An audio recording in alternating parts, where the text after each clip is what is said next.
All right.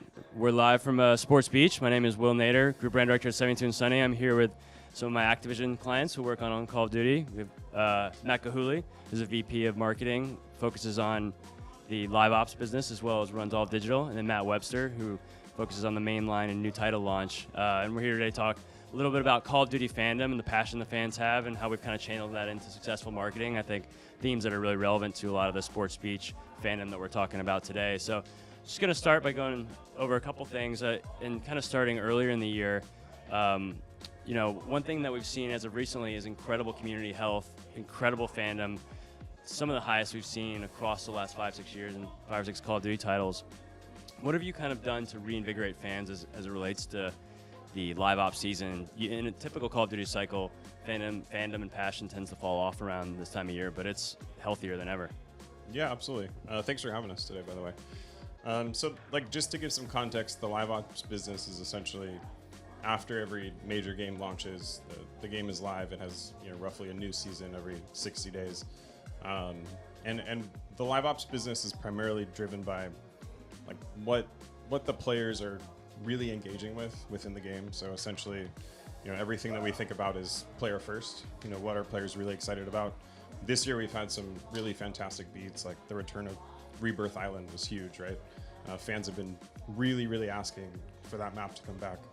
And essentially we've also had a bunch of great partnerships, Cheech and Chong, Snoop Dogg, so a lot of great content just coming to the game that brings other fandoms into the Call of Duty universe. That's awesome. You mentioned Cheech and Chong. I'm curious if you talk a little bit about how you identify those partnerships that really get fans excited. I know Cheech and Chong is like a really unique one. You had Snoop Dogg, who's just a bestseller. What is it that your team looks for when you're trying to reignite the fandom in the live ops season with operators? Yeah, so there's definitely a lot of research that goes into that. Also, just kind of seasonally with the live game, we're always looking for opportunities, what's going on with culture, what's going on in the calendar. For example, we have a haunting event, in the Halloween season every year. Cheech and Chong we brought for 420. As you can imagine, very successful partnership with those guys. A ton of great content. I mean, the community just was in an uproar once they saw the content. There's a lot of really kind of fun elements just hidden within it that really paid off, drove a lot of UGC. So, when the research tells you that there's a real opportunity like there was with Cheech and Chong, it tends to always deliver. Yeah, and you guys executed really well. It was really funny, just leaning into 420 and owning those guys' personality. Yeah, and they were a ton of fun. It really helps when you have partnerships with talent who fully lean in, and they did custom shoots with us. They were really excited, so the payoff was great. That's awesome. Turning kind of to post live ops, we just had a really successful Call of Duty reveal of Black Ops 6. It was the most successful of all time as it relates to the confirmation, social conversation, which is a great measure of fandom and just passion. I think we were all very proud of it. Let's talk about, I think, what made it such a success and what can we learn from that, I think, to apply to other marketing in general and our marketing moving forward this year. Happy to take that, and thanks for having us today.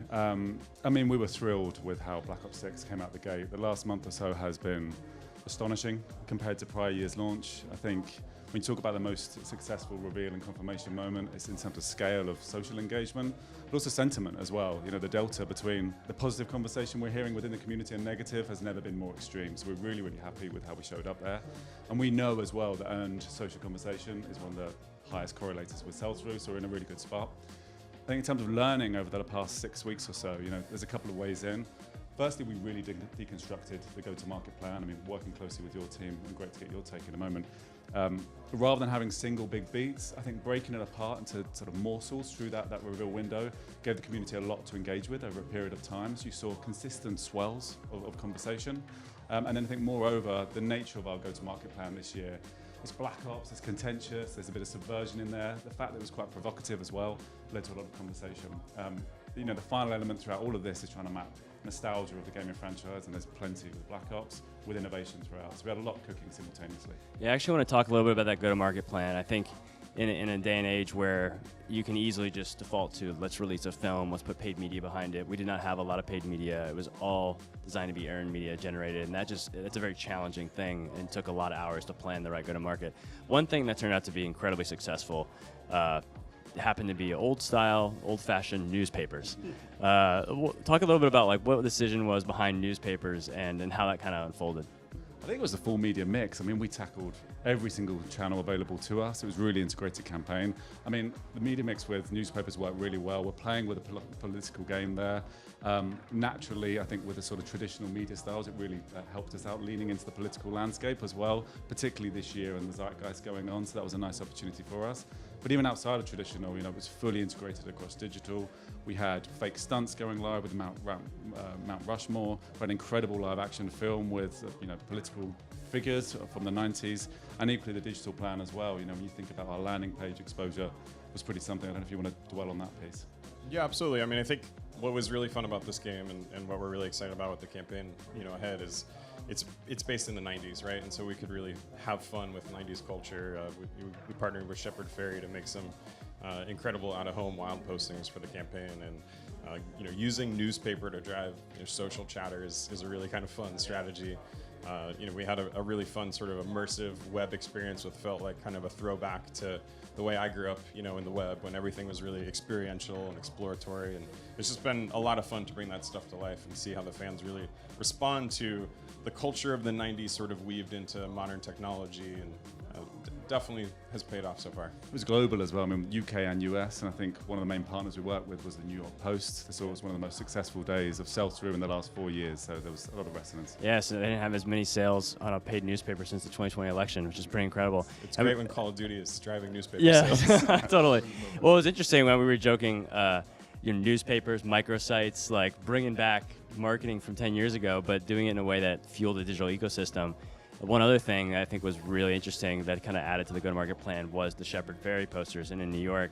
I'd love for you to talk a little bit about how you maybe got him on board. He's one that is known to not do a lot of marketing. He's very authentic to Obey and all that stuff. But also like how we took live stunts and maybe fueled that in the digital ecosystem, maybe the strategy behind that. Yeah, so on the Shepard piece, I mean, he came up early in the brainstorming sessions when we were talking about, how do we really kind of step into this intersection of 90s political culture. We were talking a lot about sort of the street art scene, and he was a natural person to reach out to, and we really didn't know, is he going to be interested in collaborating with us and doing something. And he actually has an agency, Studio Number One, so we reached out to them, and they were really excited about the opportunity. He was directly involved and very actively engaged in the concepting process, and really it was a lot of fun to see that idea come to life and to see it live on the streets and see fans' reactions to it was really fantastic. And to your other question, just around kind of the digital process of getting this content out, we had a lot of fun with misdirection on this campaign. I feel like it's sort of becoming a trend in the industry right now, where people are wondering, is that real? What exactly is happening here? If I go to the place, am I going to see that actually there? Or is this sort of digital techniques, having fun and sort of misguiding the blended reality between a marketing campaign and the real world? And we had a little bit of both, right? So some things you could go see live in New York on the streets, and other things like Mount Rushmore were a fun little clever trick that you guys helped us pull together. But in general, all of that drove a lot of hype and a lot of conversation, and that was obviously our biggest goal here. Yeah, I mean, it turned out to be incredible. And actually, I think one thing I'd love to talk about now, I know a lot of marketers are always striving for massive success, virality. They start with high ambitions to be brave. Oftentimes things get in the way, organizational things, just not finding the right idea, maybe just not having the budgets. Talk to me a little bit about how you approach brave work and how we were able to get a big swing through here in this reveal campaign. I mean, we did a lot of really great stuff, from these stunts to Mount Rushmore to the political figures film.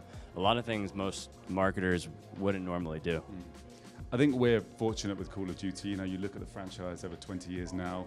Every year we take pretty big swings comparative to the competitor set, I would say. So it's kind of ingrained within the franchise to some degree anyway.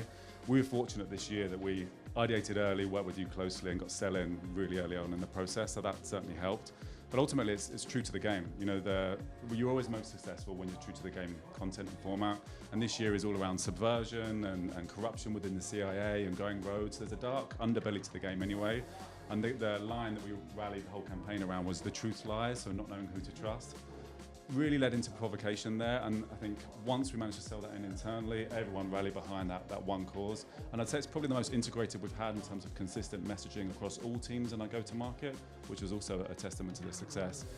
the other element, as I nodded to previously, was like how do you balance the aspects of a really classic sub-franchise, 20 years old, that the that the community love in Black Ops, and then bring that innovation. So concurrently as well, you've got these sort of franchise nods from 15 odd years ago, but with really compelling cutting-edge innovation, and that can be, CG developed content like we had with Rushmore, right the way through to this incredible key art that we now have with motion-first dynamics rather than a static content. So a few things merged simultaneously, but ultimately we were really lucky this time to get passion internally for this campaign.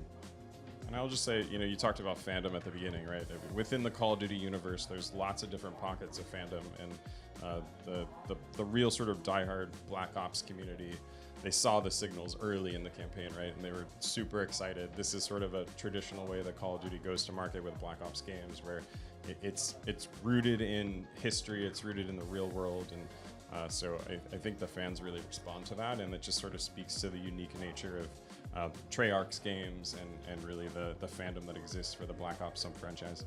We're also in a luxurious position, right, of, given how big we are as a franchise, using political figures from the 90s, Clinton, Bush, Saddam, the gravitas that we can bring as a brand, and then the audience reaction to that helps us get that groundswell as well. So it was a perfect storm. Yeah, I realized, with especially the Black Ops game, the more you can make it hyper relevant to the themes of today, even if it's set 20 some odd years ago, the more impactful it is, the more powerful it is, the more fans love it. I think we were able to really capture that with Kai Cenat freaking out to a surgeon leaving work to talk about in his car. There's a lot of funny clips that came from it. Yeah, absolutely.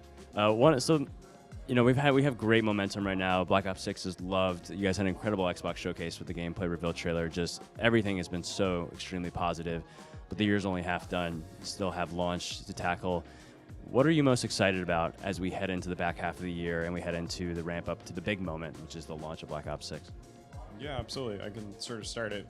Call of Duty Next is an event that we've been hosting for a few years now. It's a major streamer event where it's really the first opportunity for the community to get hands-on with the game. So we have that coming up at the end of August. And every year we try to bring new surprises and really kind of work on making that an even bigger moment for the community. It tends to be one of our biggest conversation days of the year. So we have that coming up this year, which is going to be a lot of fun. And yeah, what else do you want to talk about?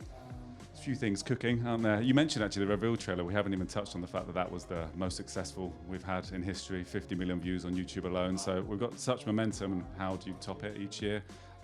It's all roads lead to launch at the moment. So October the 25th, we launched the game. We're exploring a whole host of avenues at the moment that we can't necessarily go into, but there is an element of historic, sort of widely loved Black Ops campaign work that we're exploring at the moment that I think the community is going to be really excited by. So that's coming soon. That's awesome. Well, it's always amazing to chat. I think Call of Duty fandom, especially at Sports Beach, it's just such a pretty amazing connection as we talk about one of the most passionate communities in the world. You guys are always setting the bar incredibly high. So thank you, Matt, Webster, and Matt Gahuli for joining me. Hopefully everybody really can enjoy this interview, take it in, learn some stuff. We have a blast making marketing, and our fans have really loved it. We have a high bar to exceed the rest of this year, but we're going to have some fun doing it. So that's my name is Will, Group Brand Director from 72 and Sunny, and we're live from Sports Beach, and thank you very much. Appreciate it. Thank you.